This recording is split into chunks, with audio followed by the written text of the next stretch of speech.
Attachment is the emotional bond you form with another human being. The first emotional bond you form is with your parent or caregiver. The type of emotional bond you form with them is called your attachment style. Your attachment style determines whether you feel safe, insecure, non trusting, or anxious in a relationship. It also determines whether you will be distant or try to avoid them altogether. Your attachment style influences your comfort level with people and how much you experience pleasure in your relationships and enjoy them. Your style of attachment determines the way you trust, care, and give and receive love and affection or the lack thereof. It is the way you relate to people and how you behave and interact in relationships, specifically with the closest people in your life.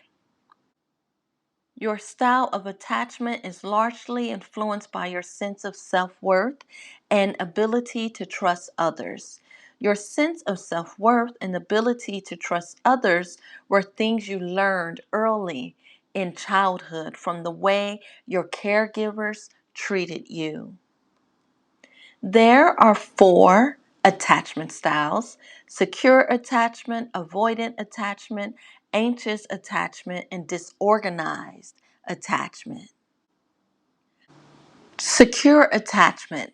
If you were a child with secure attachment, you felt safe in the presence of your caregivers. They were responsive to you, your needs were met, and you trusted the people in your environment to take care of you. There are several benefits to having a secure attachment. Some of those benefits are the following: healthy self esteem, strong self awareness, handling stress more easily, solving problems more skillfully, having positive expectations, being empathetic, trusting more, forming stronger bonds with others, tending to enjoy relationships more, being more willing to try new things, physical health. As an adult, if you grew up with a secure attachment, you tend to have longer relationships, enjoy greater intimacy and connection in your relationships, have high self esteem, are able to share your feelings with partners and other significant people in your life, and are more likely to seek support when help is needed. Next is avoidant attachment. If you were a child with an avoidant attachment style, this means your caretaker did not demonstrate care for you or respond to your needs outside of basic needs.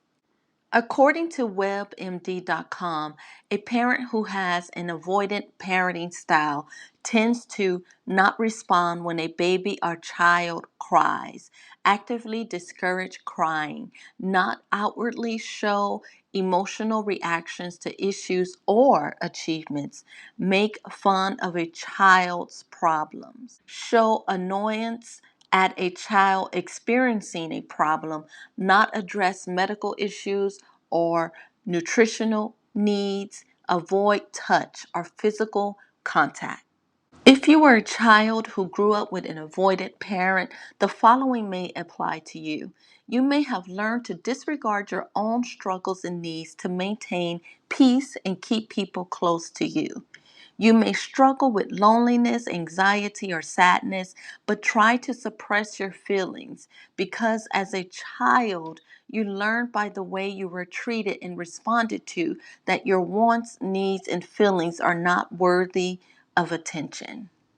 You may also struggle to connect with others who attempt to connect with you or form a bond with you.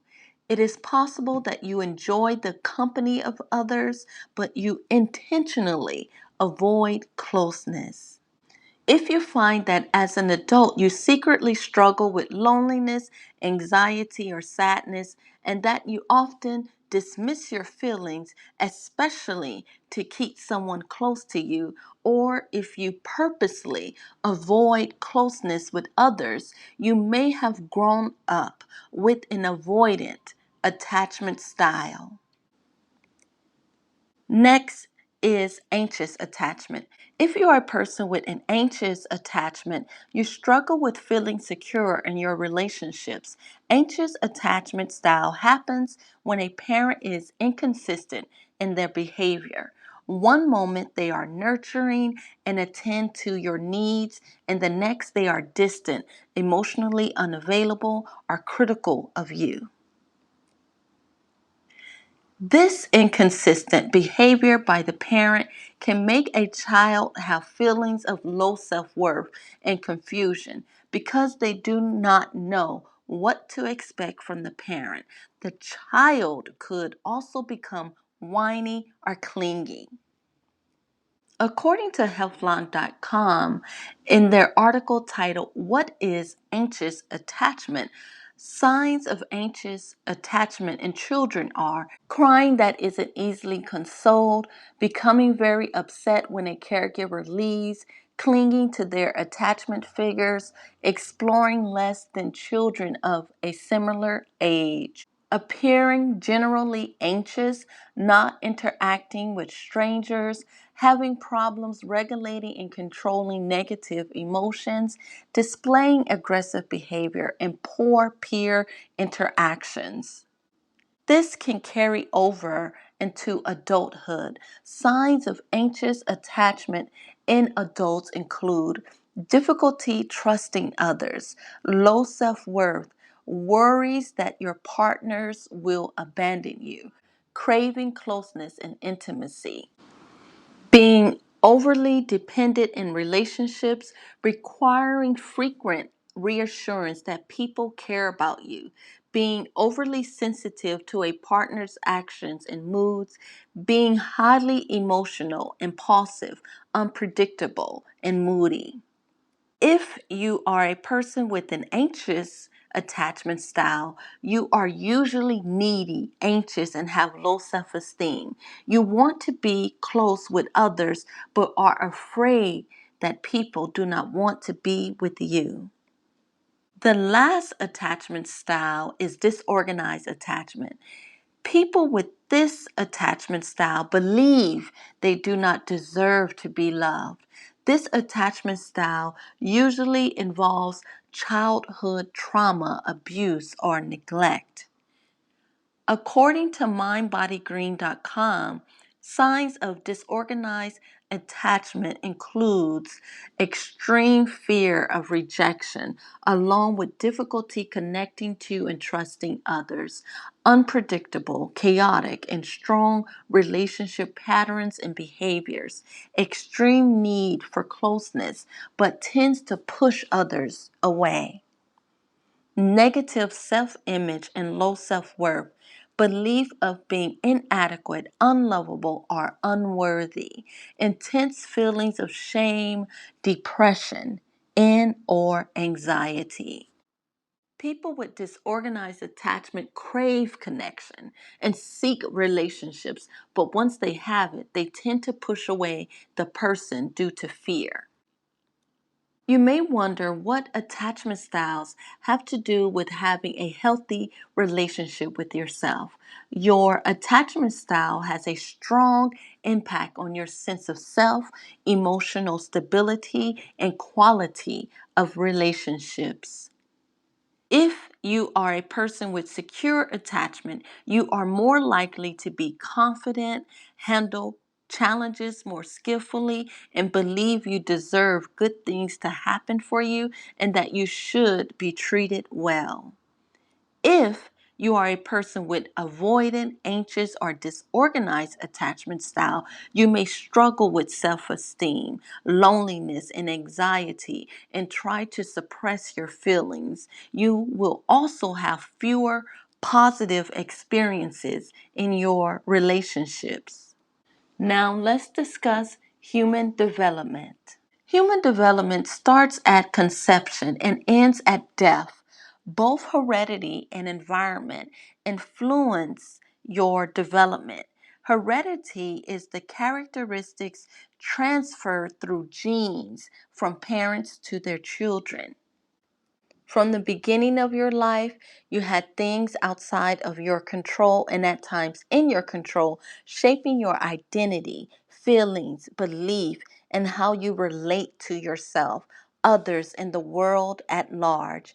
This is something we saw with the attachment styles, how circumstances outside of your control, especially as a young child, can shape your identity and personality. Human development is broken down into four domains. Those four domains are physical development, cognitive development, emotional development, and social development. Physical development has to do with genetic functions, your physical growth, physical abilities, and overall health, including your sleeping ability, body type, and sexual functions. Cognitive development covers your thinking ability, problem solving, and the way you perceive and understand yourself, people, and others. Cognitive development also includes the way you communicate, judge, and learn, as well as all things having to do with your mind. Emotional development refers to the development of attachment, security, trust, temperament, feelings, how you perceive yourself, and the behaviors you do to express your emotions. Social development is about relationships and how you think, speak, and behave as it relates to people and society, including but not limited to how you treat people and they treat you, your moral code, if you are comfortable around people or feel awkward, the type of parenting and care you received as a child not only affects your attachment style, but also your development in each of these domains.